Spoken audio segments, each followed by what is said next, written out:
My Little Pony movie. Gay as fuck, innit? I mean, I know that there was loads of people there yesterday when I went to see to see Thor. And they were all going there to watch My Little Pony. No, Ninjago. Oh, I've heard that's well average. I was half expecting to see Noodle. Yeah, you were saying the other day you wanted to watch it, weren't you? Apparently, it's got like a decent cast in it. It's got like the TV series is supposed to be awful.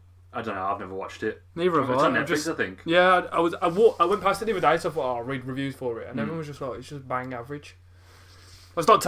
I shouldn't say terrible. It's not terrible, but it's not fucking average. Welcome, guys, to the Brocast. I'm here with Michael today. It's just me and him. The last one was with George, and then I'm still trying to get the one that we did like a week ago of Billy, which will be like weird because it's be like 2 weeks, and then if we meet up again, it'll be like a week one and then another week one, like right next to each other. We'll have evolved past that stage by then, won't we? Yeah, that's the problem of relying on other people. But I will have, hopefully we'll have like double mics and stuff soon.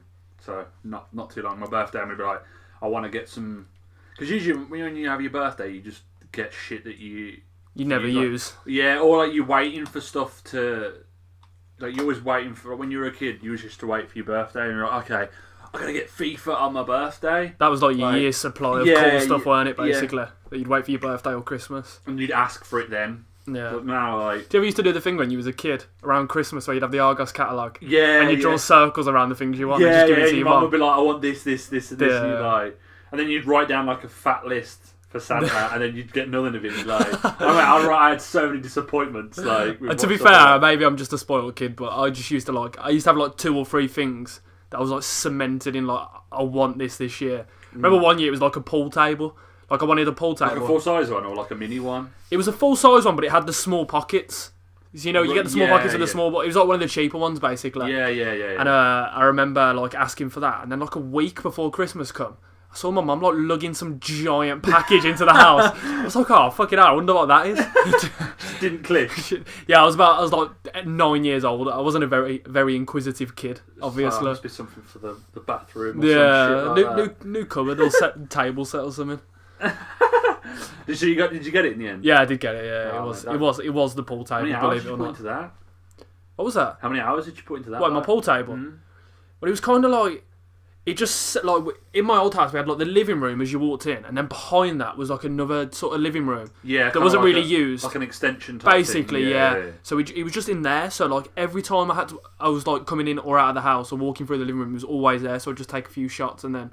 Like, obviously, it was a bit younger. It was that sort of culture of, all your mates would come round in the day and whatever. Oh, yeah, and you'd just play, like... Yeah, you'd play, like... I remember we'd have, like, PES 6 tournaments all the time. Yeah, and we'd play, like, around the pool in between. Like, if 2 people were playing PES, like, the other 2 lads that were there would play pool, yeah. So, mate, it got into use. I think it finally went in the end because the fabric got ripped on it. Oh, just because of so much use. Yeah. So, yeah, mate, definitely got my £1 an hour out of that one. How much did you... I probably didn't know how much it was worth, did you? I remember something tells me it was about 80 quid. Yeah. About 80 quid, yeah. And that was like my big present for the year. You got thousands of hours on it. Man. That must have been good. Good yeah, it was like a dream come true at that age. Absolute dream come true. I actually wanted to ask you, when did you actually get into PC gaming? Gaming? To be fair, not that long. Probably about a year to a year and a half now. Really? Yeah, I mean, like, I went through, like, a stage as a kid. Like, I had my Xbox 360. Like, I was really late to the party on the Xbox 360. And I remember, like, sitting in English class. And, like, 2 of my best mates used to sit next to me. And they used to talk about this game called COD 4. Yeah, and I was like, what is this? And they used to talk about it every day as if it was, like, the greatest thing ever. And I only had, like, an old PC back then that I used to play RuneScape on. Yeah. And then that PC ended up going... Don't get me wrong, it was obviously PC gaming, but it was just like the family computer in the house that I used to get home from school and just play a bit of RuneScape on. And then I eventually ended up, like, I had like a PS2, like a PS1, a GameCube in like way before that. But then I eventually ended up getting like an Xbox 360. What year? Do you know what year it was? I have no idea. Because I know COD 4, I remember getting COD 4 because I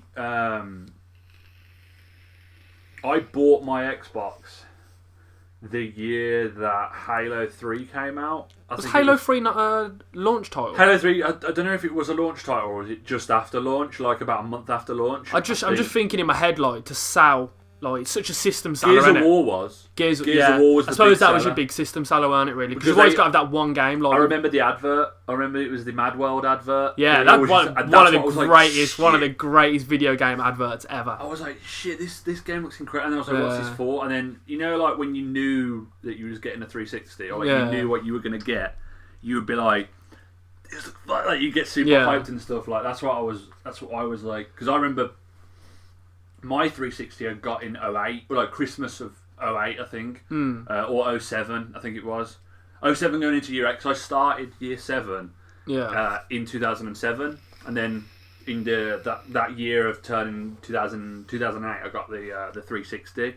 But I remember saving hard for that. Like, I think my mum said, if you save the money for it, because I used to get like allowance, it was like £1. It was like £1 a day, like while I was at school. So it was like £5 a week basically, and I saved every single week from like the summer of starving to death at school so he could afford his Xbox. My mum packed lunch for me. Oh, okay. So I was alright, and I remember like my mum said, if you get 150, she'll match it.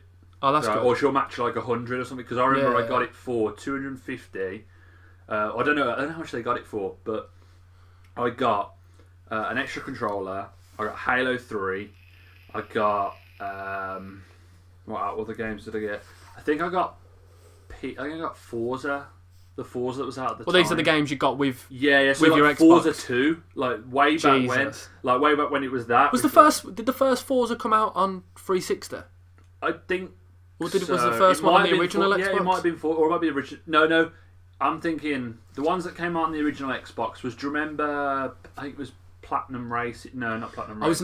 I never had the original Xbox growing up. Like my best mate at the time had one. Neither did I. I only had the PS2. I remember playing a co-op on a Halo. No, I think it was Halo 2 on the original Xbox. I was just like, the graphics are so good. What game was it? I'll tell you what. Project Gotham. That was what's on the original Xbox, and I think the guys. Yeah, I remember that. I think the guys behind it tried to put it onto the 360, and then they did something else. I'm not sure though.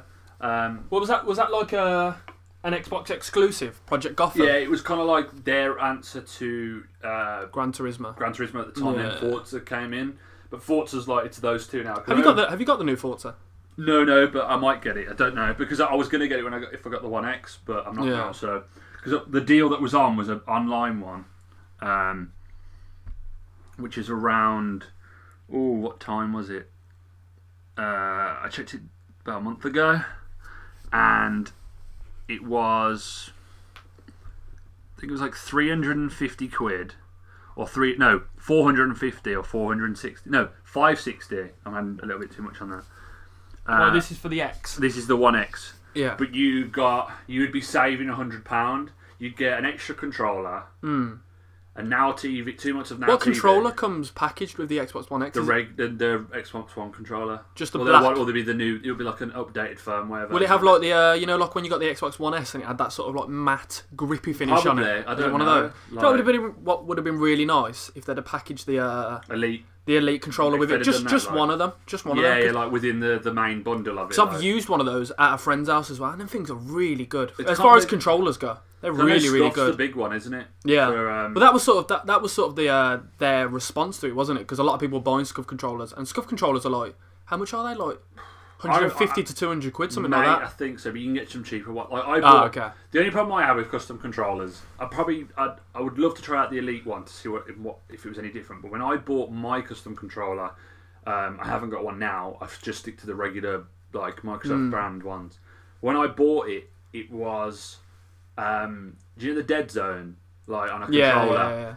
Yeah. When I would rotate to the right, I'd get full spin, like it would go as fast as possible. And if I went to the left, it would only go at a certain speed. That's really weird and off-putting. Yeah, it's probably so. That's why I was like, I've got to get rid of this because it's especially for your right analog stick, and you want to turn quicker to the left or the right.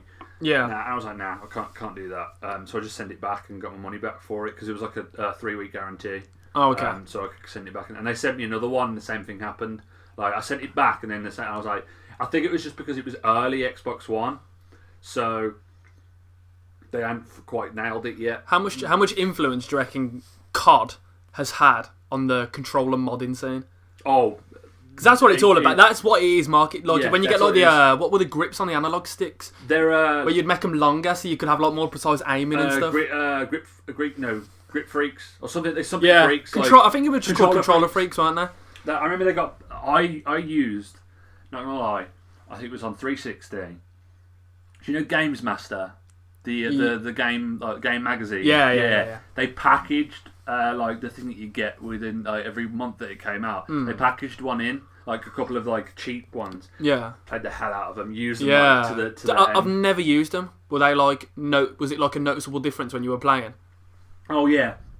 Like I've got a pair on my one, and if I'm playing on my secondary controller and I haven't got them on, yeah. Way different because the controllers small. The controller analogs are smaller, so it's like they're smaller with the grip with the things on with them off. With them off. Oh, okay. So that's like when I play on Rocket League. Does it have like good grip and stuff on the actual way your thumb connects? But to I played with them so much. Like to be fair, the grip isn't that bad on them now. Well, it's just they're rubber, aren't they? So they're gonna wear away after time, no matter what.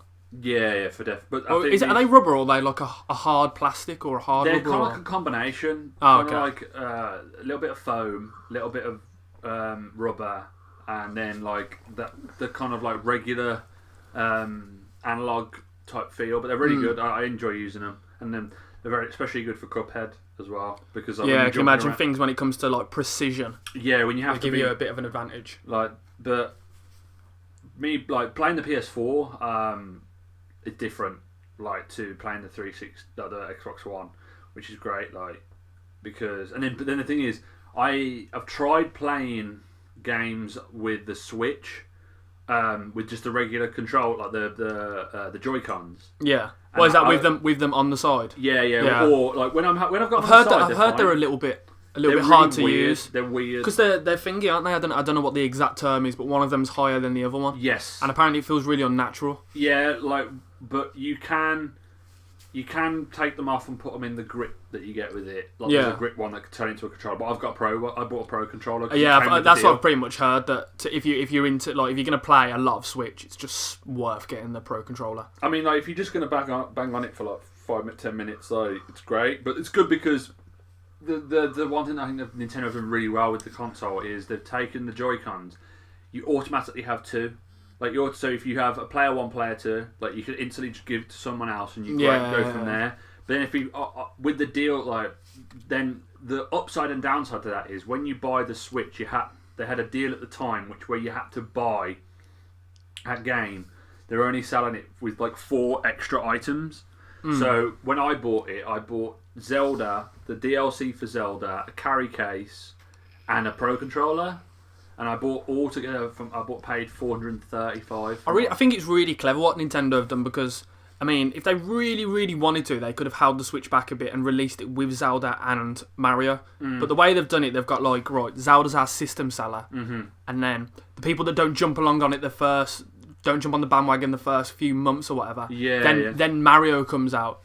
And arguably, Mario's even bigger than Zelda. I'm getting it. It's coming out Friday. Yeah, I know. It's like that'll loads of systems will move just because of that game. I mean, if that comes out to good reviews as well, that'll be massive for the Switch. I read a thing the other day that for September, the Switch outsold the One and the PS4. Yeah, even though the PS4 and the One are like they're always going to sell more in their lifespans. But the Switch has done incredibly for its first few months. I remember when I first saw like the initial sort of trailer drop for the Switch, like the teaser, and I saw it and I thought, looks like just doesn't interest me. I'll never get one. I don't think it'll sell very well. The more and more I see it, the more and more I get tempted to think. Like my girlfriend, like she plays a lot on Xbox and stuff, and I keep saying to her recently, like, you should get a Switch. I think you'll really like it. You should, because she likes those sort of casual games. Like she'd love like a Mario or a Zelda or something like that. It's like the same with Steam. Like when I look at the eShop with the Switch, because there's like so many games. I'm like, I'd play that. I'd play that. And you were saying the other day, Stardew Valley. Is that out? It's out now. Is it out it's now? Already out. That is a game I would love to take on the move. That's the only reason I'd get it. I wouldn't get it on PC and stuff because then when like you're away and you're like, I want to play it, but you can't. Yeah. You can pick that up and just take it. It's such a great game to play on public transport or the way that they did it, the way that they have released it though, like they've had a lot of problems with like not having enough chips to be able to support the Switch because so many people are buying them. They haven't got enough chips to support. A lot of people. So I know, like when they dropped the SNES Classic. Yeah, there was like massive scarcity, weren't there? And apparently, I've seen like a few YouTube videos and stuff. Apparently, it's just commonplace for Nintendo to do that. I mean, did you see like some of the prices, like those classic? No. Some of them were going on eBay. People would go into the shops and be like, "Alright, I want all 10 of your inventory." And just blast them on eBay for like 3-4 times the price, man. Like $1,000 on some of them. Serious. And they did. The only way that they counteracted that was they put it to 1 per customer as well. Yeah, because people like. It's not going to be the same. It's not going to be the same at every shop, is it? Like if you're like a little small independent game business and someone comes in and says, "Oh, I want to buy all your stock off you," you'd be mad to turn around and say, "Oh no, I want to protect my customer." You just think, fuck it. You have all of them, mate. Like I think the way that the Switch the life cycle of the Switch so far, it's been out. It came out March. I bought mine in August. That's when I bought mine. Yeah. I have sunk a lot of hours into Zelda. I probably put about 5 or 6 hours into Zelda, and I will put more into it because it's on the list. I was talking about George's the other day with my list. But yeah, I've heard it's great. Really, really good. Zelda, yeah, it's really clever. I was sat there playing it at like 2 o'clock in the morning. Apparently, Nintendo have wanted to do like a big sort of open world version, like you see in Breath of the Wild with a Zelda game for ages now. They just haven't done it. Like, I mean, the old Zeldas were absolute kind staples, of open world, but I think they didn't have the power, maybe. Yeah.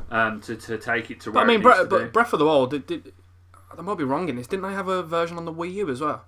Yeah, they did. So the Wii U had the hardware to be able to support it. I mean, if they'd have brought that out as a release title with the Wii U, would it be the same story with the Wii U? Would it have been such a commercial flop, or would it have done better? I don't know. Maybe. But I think people were waiting for it for a while because they didn't like. Was it Twilight Sword? It went Ocarina of Time. Then they brought out on the Wii U. No, on the Wii they brought out. Have you played the Ocarina of Time? No, I haven't. I've played a bit. It is good. Like, don't get me wrong, it's aged very poorly, but I remember playing it at the time.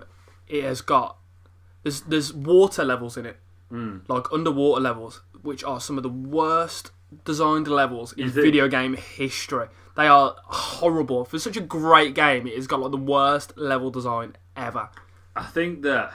Only when it comes to the water. Like the rest, most of it's pretty fine. Then you take what they've done on that, and you go to the shrines that you have in Zelda. They're like these places where you can open up the map and stuff like that. Or when you find them, they'll give you skill points to put into hearts and whatever. Yeah. But the shrines are really, really well designed. Like you'll have pretty early on, you can get I think 6 abilities. So it's like magnetic, freeze, time control, like kind of like stasis, so you can freeze an object while it's falling, smack it a load of times, and it'll send it off in a different direction. Yeah. And there's ways that have they handled the upgrading well then? Like, because I know in a lot of games you'll get perks and stuff like that and add things to your character, and they're just sort of like they're just a bit gimmicky, aren't they? Maybe you use them once or twice. Well, you get. You'll use them all the time, but the thing is, it's the way it gives you open reign to be creative with them. Does it? Are there like certain areas of the map that you can't access unless you've got certain perks? No, but the difficulty level scales. Oh, okay. So like for example, Ganon, who's obviously the main, like it's evil Ganon that's in it. You'll go to an area of the map where there's more corruption from him, and you can still go there with like 3 hearts. But these things will kill you in 1 hit. Oh, okay. And then there's compared to some of the stuff that's nearby you. But at the moment, as I was playing, I was just building up the hearts because I'm going to go get the Master Sword. When you get the Master Sword, you can go and do the DLC. And if you beat the DLC, which is like you have to do 100 levels or something crazy, I've not quite looked into it, but the Master Sword becomes infinite.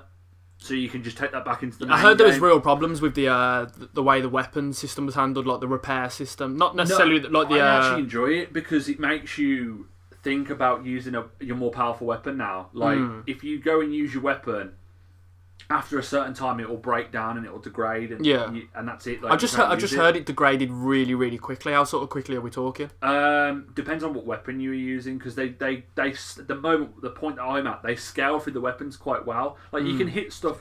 You can, for example, if you get an axe, you can cut down a tree and cut the log in half and get a stick and use the stick as a weapon.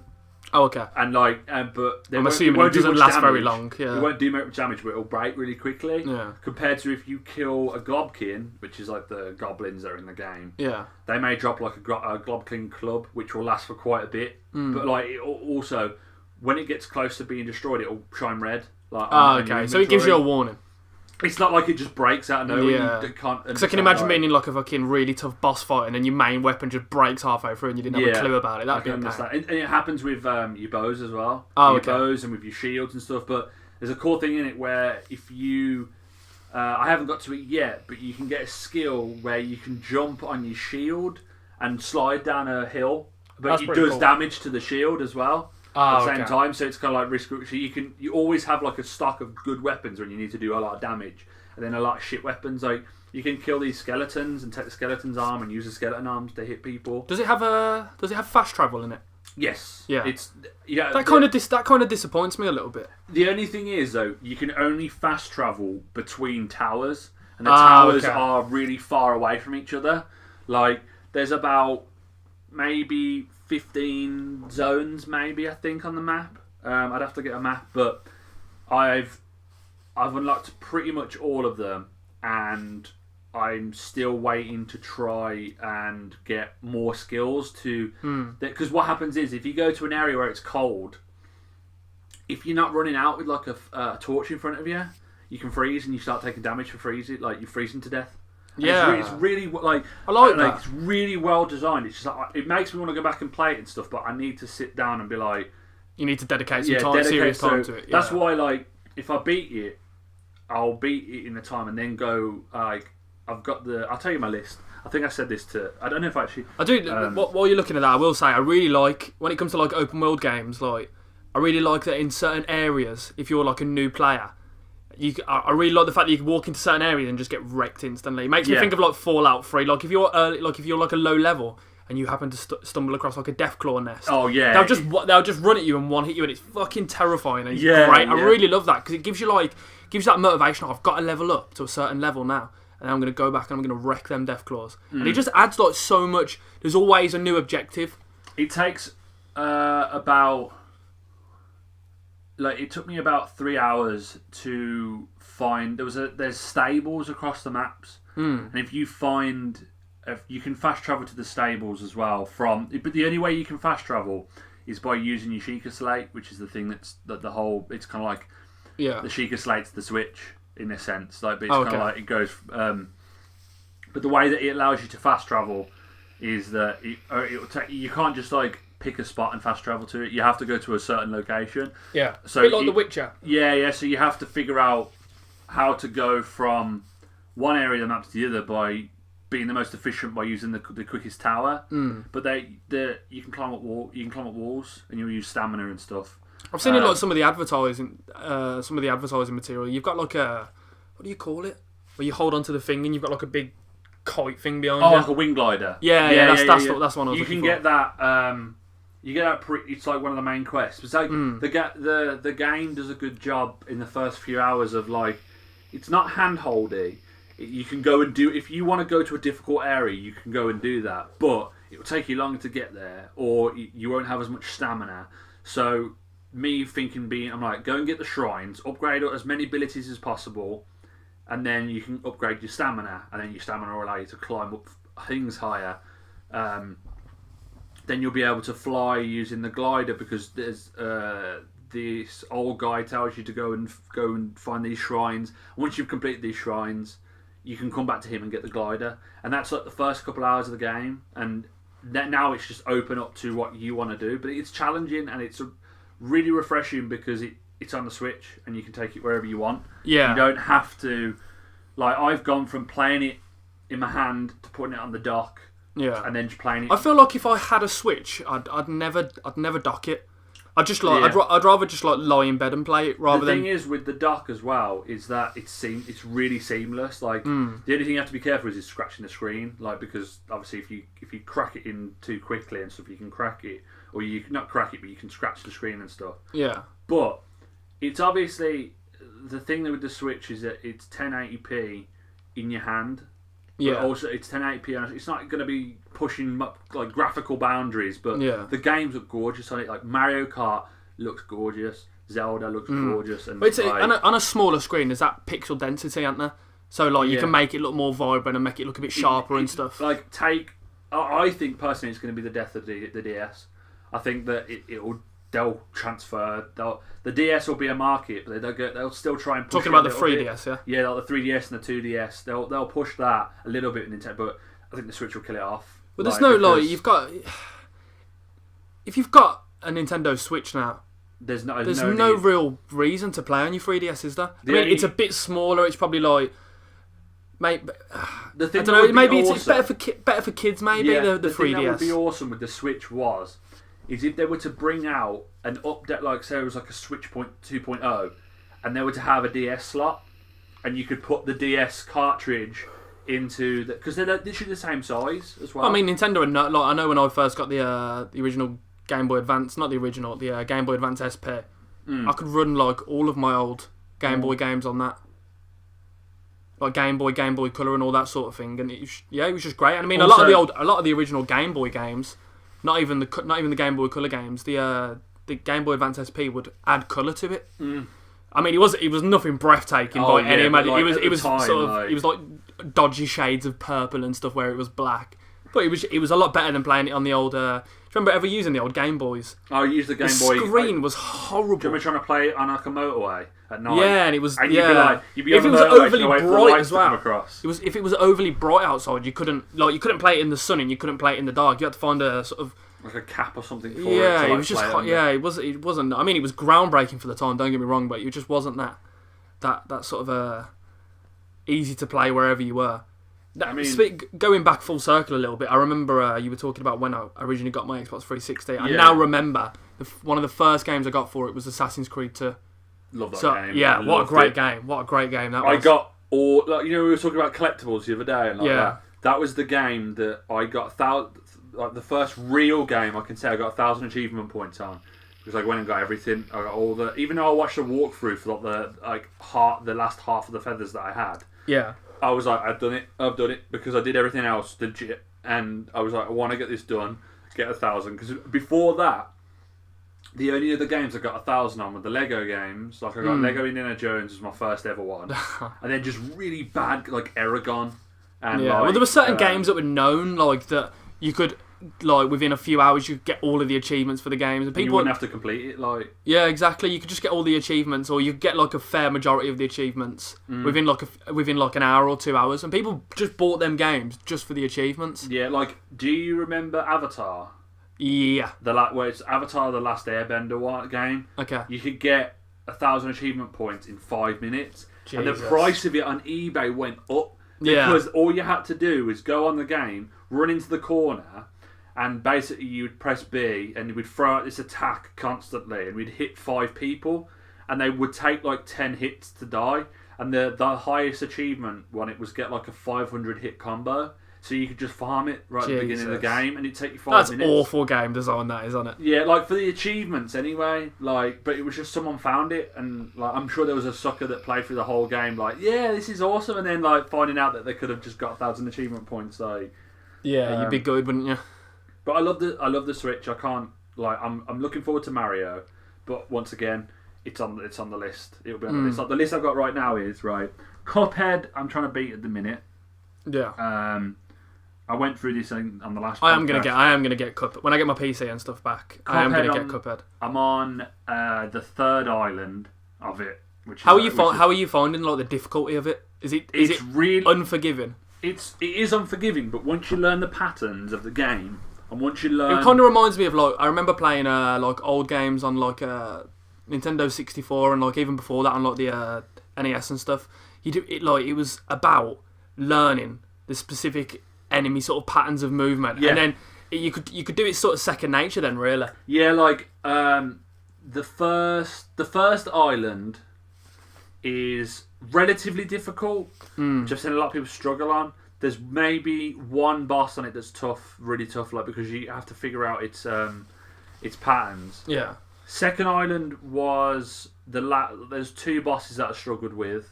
The final island, I haven't really attempted everything yet, but it's going to be tough. Like there's a dragon. You might have seen it on YouTube and stuff. There's a dragon level on the second island. That was really, really tough. That took me. The thing is, though, it's kind of like it gets you back into the game so quick that you just can hit retry and go straight away. Like if you mess up, that's great. It's not like when I was playing through Crash, because when you die on Crash, he has the animation of him falling over in slow motion. Yeah, falling over, or punching your screen. The trainers go up into the air, and then you get game over, and you press retry, and then it has to load the level again. Yeah. But this is like almost instant. Like it's quite genius, really. The developers of I mean, I don't know if it's intentional or not. I'm assuming with something like that, it might be intentional. Let's get them right back into the game as soon as possible. Let's get them going again. It's not as infuriating as, like I said, I mentioned this on the previous podcast. It was about Dark Souls. I'm going to when Black Friday comes around. I know it's going to go down in price. I know that they're probably going to release Dark Souls 2 and Dark Souls 3. I played through Dark Souls 2 a little bit and gave up on it. I want to go back and play it. I want to put myself through that. And I also want to play Bloodborne as well. When it comes to stuff like that, and I know, like, don't get me wrong, I hear pretty much at least once or twice a week how great the franchise is, Dark Souls. It's really great. Play it. It's sort of like if you really want to call yourself like, oh yeah, I really like games, and then someone turns around and says to you, have you played Dark Souls, and you say no. It's a bit like, is this guy even for real? You know what I mean? It's sort of like it's one of those must-play games. I just don't know whether I can take the beating or not. That's the thing that I want to do. Like, I got to the point on it where I got so pissed off that like I didn't want to play it because I couldn't get past like a certain section. But I think for me, it'll be more of a grounding achievement if I can come away and say I've beaten the game. And just say that's there. It's, you know, like when you say, you know, like your highlights on Steam, or like it's your highlights in general. You can be like, okay, that's there. That's the game that I know. That's the pinnacle of my skill. And at the moment, Cuphead is like that. Yeah, Cuphead is. Do you get like a mad sense of like? Is it very, very sort of satisfying when you beat levels? Is it like a real? Like, it's more. I don't get angry with Cuphead because it's not. There's not a lot of bullshit involved with it. Like, and the only time you'll ever know bullshit for you is when because the boss goes through stages. If you get through stage 1, you've learned everything about stage 1. You go to stage 2 and you don't know anything about it. You're like, shit, what the fuck's going on? You're jumping everywhere, and then you take hits and you die. You're like, what? Like, then you. That's kind of like the bullshit built into the game, and it's like, right, yeah, you've mastered this bit, but now we're going to kill you straight away. Yeah. Redo that first bit, and now you have to try and master this second bit. So now it's more. But it's kind of great. It's kind of great in a way, and it goes. Yeah. It's like a throwback to like when, like back in the day, games were purposely designed to be really hard, so you'd get so much. So you could more time out. Yeah, you get a lot more time out of it. I mean, it might not be the most enjoyable time because you're dying over and over again. Let me look at. I'll pull it up in a minute. I can go on my time played on it, but. Like, for example, it turns from being, okay, this is bullshit and incredibly hard, to being like, annoyed because you know you can make that. Like, you know you can do it. So, like... it's what people say about Dark Souls, and it's unforgiving, and it's hard, but there's not a lot of bullshit in it. Like, it comes down to your skill level. Yeah. There's no lag involved or anything like that. If you fuck up, you know you fucked up and it was your fault. Like, there's the perfect boss at the minute is... a good example of it would be this dragon boss that's the most recent in my head. What happens is you start the level off and he'll send like some like circular like laser beams towards you, and one of them's pink, and if you jump on it and double tap A, you can get a bit of super meter from it. Okay. So you jump in super meter? You get like these cards that build up on the bottom. If you build them all up to 6, you can do like some super attack, which does a lot of damage, but you don't have to let it go all the way up. Each gun that you get in the game, or each like type of shot that you get in the game, has a special shot that you can just press B, Yeah. So like you could get to 5 and just keep then spam out 5 like beams, or you could get to 6. And are they really powerful compared to just your sort of standard? They would be. They do a lot more damage. Yeah. But like each weapon does a lot more damage. There's a weapon that no matter, you don't have to aim. You can hold. It's weak. It's really weak damage, but there's no like numbers or anything. But it goes to it hits everything on the level. Heat seeking. Yeah, it does everything. So all you have to do is focus on your jumping and stuff. Oh, okay. Now I'm sure that's a way for people to beat the game that are it's a lot easier and stuff. But there's still that managing staying alive, isn't it? There's also an invisible dash. So like you can dash and you'll, instead of dashing across the screen, you'll dash and then like teleport to another part. Oh, okay. But it's like only a short distance. And that's what makes it really. So what you could sort of like if you know you're about to be hit and you can't avoid it, you can just sort of teleport through someone. And there's certain bosses that do have that. Oh, okay. So it kind of adds that extra level of difficulty. But this dragon it'll go through the first stage where you're jumping on these clouds, and the clouds they're moving away from you all the time. So they're like a constant stream, like a conveyor belt of clouds. You can jump on them and stuff. Then he'll start throwing fireballs that go in a diagonal, like a snake pattern, like up and down, like diagonals. Then when you beat that bit, or you get to a certain part in that stage, he fires 2, and then there's this dragon, and then his tail will come up from the part of the level, and you can see where it's going to go. So you have to make sure that you time jumping over to, so you're not getting hit by these fireballs, and then also not getting hit by this tail. Yeah. Then the next part, he sends out like a conveyor of like mini fireballs that are on the bottom of the screen. Then randomly, one of them will jump off and like try and hit you in the level. Oh, okay. Is it consistent, or like is it always the same one that will do that? That's more like it does happen and it doesn't happen. And it does happen and it doesn't happen. And then the last part of the boss, it goes into a level like 3 dragon heads, and then they'll fire like fireballs at you. But if you shoot the bubbled fireball, it'll split off into 4. So it's worse if you hit it. But especially if you're trying to like fire towards the boss and you accidentally hit one and it goes off, then you could get hit and stuff like that. But once you've mastered one section, the second section will be the fireballs jumping at you. You kind of know like, okay, this is where I can get to, and then once I've beaten that, and then you get to a new section, work on that little bit, yeah. Then you're always improving. It's not like where you die and you don't know how you died. You know how you died. Now you have to sort of handle it like sort of bit by bit. Yeah, and Sorry, mate, do you have a plug in there? Yeah, just down there. The sense of achievement once you've beaten it, like beaten a boss. But like the thing is, sometimes it's like elation that you've beaten a boss, and other times it's like because you've mastered the level and you know that you can defeat them. It's like, yeah, fuck you, I beat you finally. Like I know what to do. Like or just beating it. I played 8 hours on it at the minute, and I've enjoyed every single bit of it. It's not. I'm not good. Like I'm playing it in spits and spats. Like, I'm not just trying to grind through it to beat it. That's probably where sort of annoyance would seep in if you were playing it. If you tried to play it for like 5 hours straight or something. Yeah, well, there's the speed hour. The speed run in the game's an hour.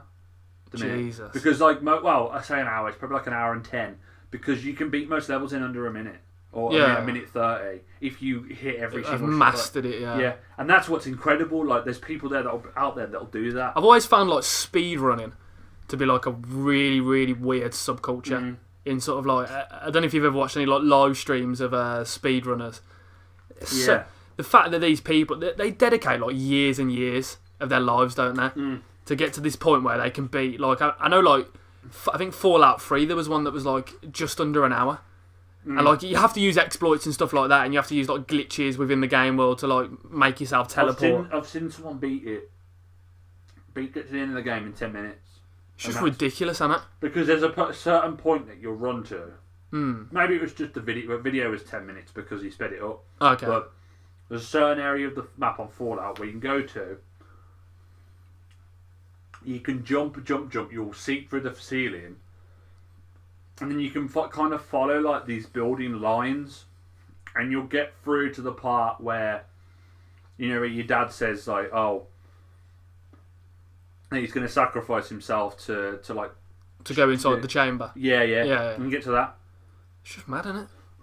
And like you can run past the enemies to get there. Just think about the amount of time you'd have to put into trying to find these exploits. That's what baffles me. Like sometimes it's just glitches that happen. Like I found a glitch on Destiny 2, like when the 3 days after it came out, where we managed to get our sparrows down into an area of the map and then just drive around an area of the map that was just pure nothingness. And then like my friend went to one point and fell off.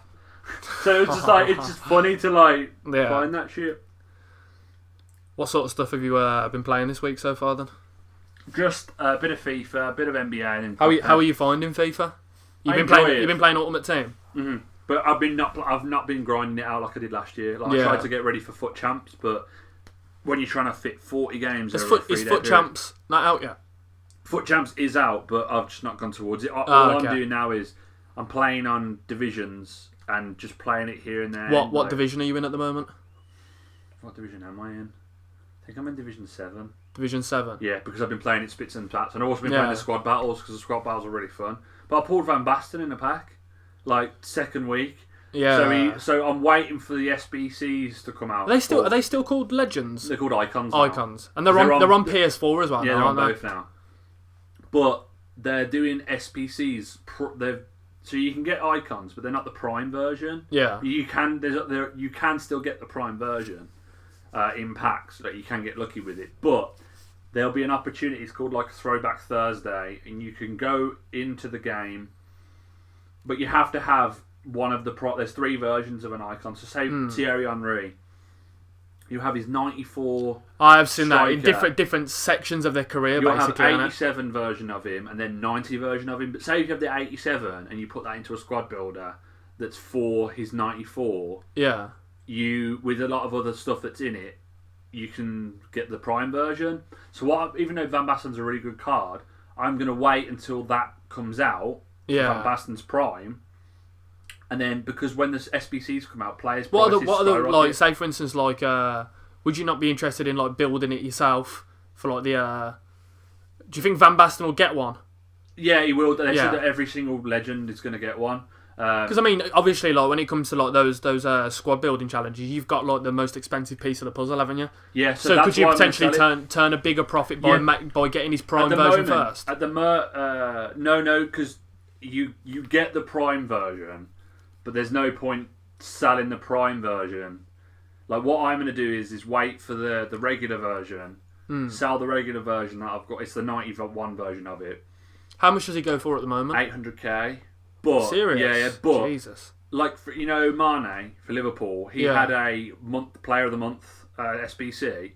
He was off the market because everyone had bought him. Serious? I saw one was going for 180k, and obviously it's a bit inflated, but still that's a lot because there was only one on the market and it was open bid as well.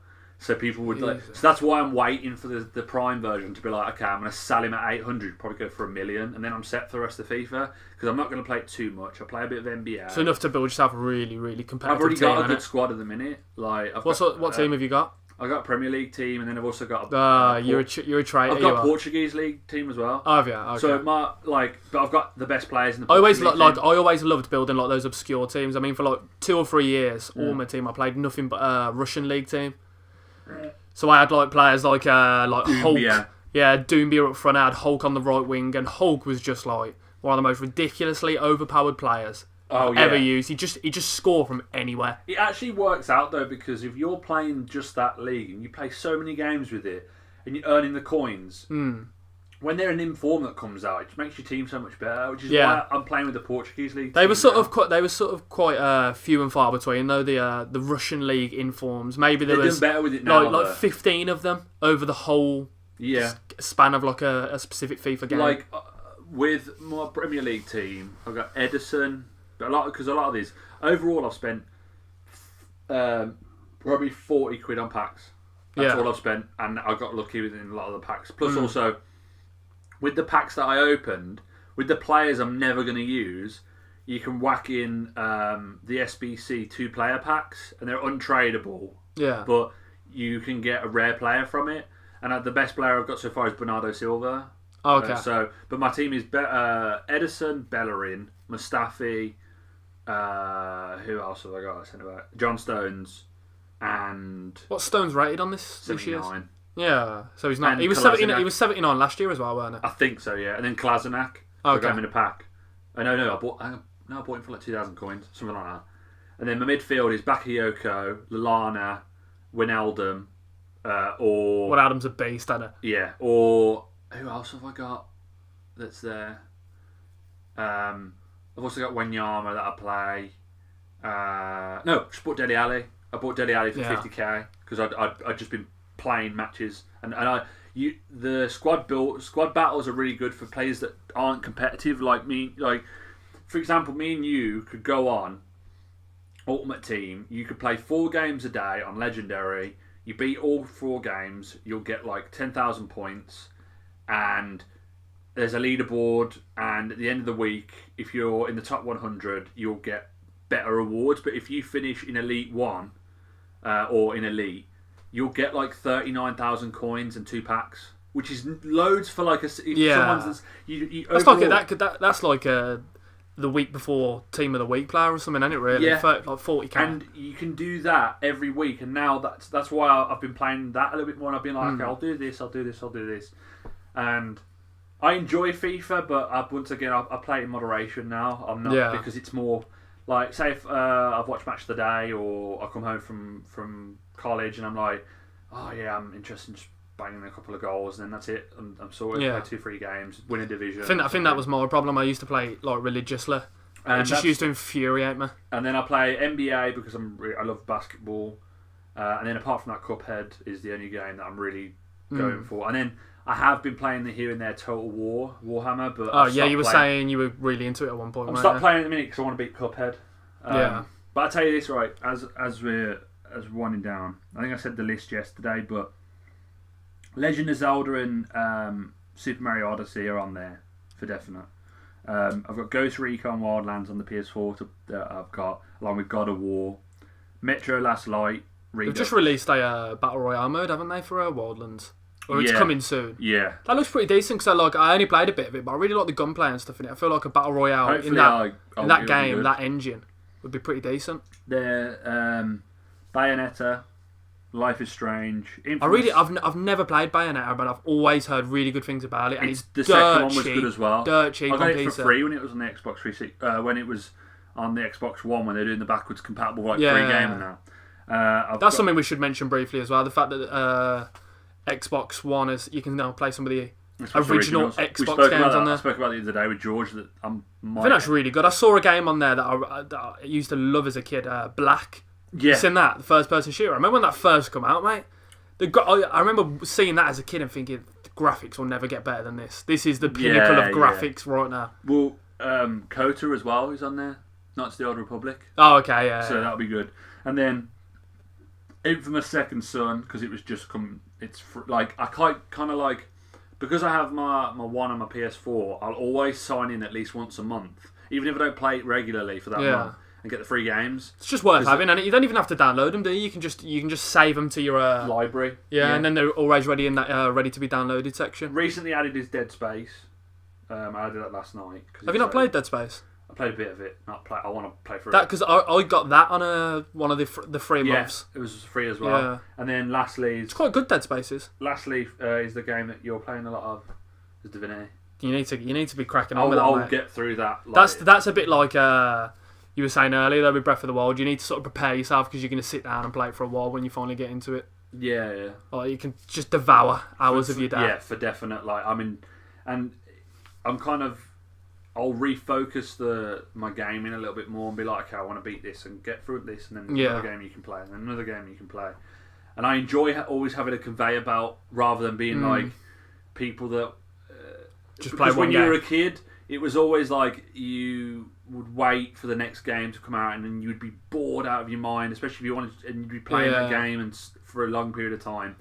But I haven't been playing a lot of Overwatch because the Halloween event I've played a bit of it. It doesn't appeal to me. I mean, I've got other games to play. Yeah. It's definitely something you'll sink in and out of. Overwatch is. Yeah, for definite. It's too repetitive to just play as your main game constantly. I mean, I got into that I got into playing it competitively fully in December last year. Yeah. And that's when I picked the game back up and rinsed that through. Yeah. I played. That was where I got the 700 hours from, and then ever since then I've stopped playing because they're just updating and tweaking and stuff. But now I'm in platinum. I'll stay in platinum, and then the new season will roll around. I think it will be coming to the end of this month after the Halloween event. That's when the season. The seasons are shorter now, aren't they? But apart from that, that's all I'm going to be grinding towards at the minute. And then, oh man! Well, you've got COD coming out next week. I'm assuming you're going to put a few hours into that. Probably get to Prestige and then stop playing for a little bit and come back for the map packs or the zombies. But then Battlefront's also coming out as well. And I'm sort of sitting on the fence about Battlefront at the moment. If they don't change up their business model in regards to the pay-to-win elements, then I feel like I've got to take a moral stand, as little as it is, yeah. But I can understand why.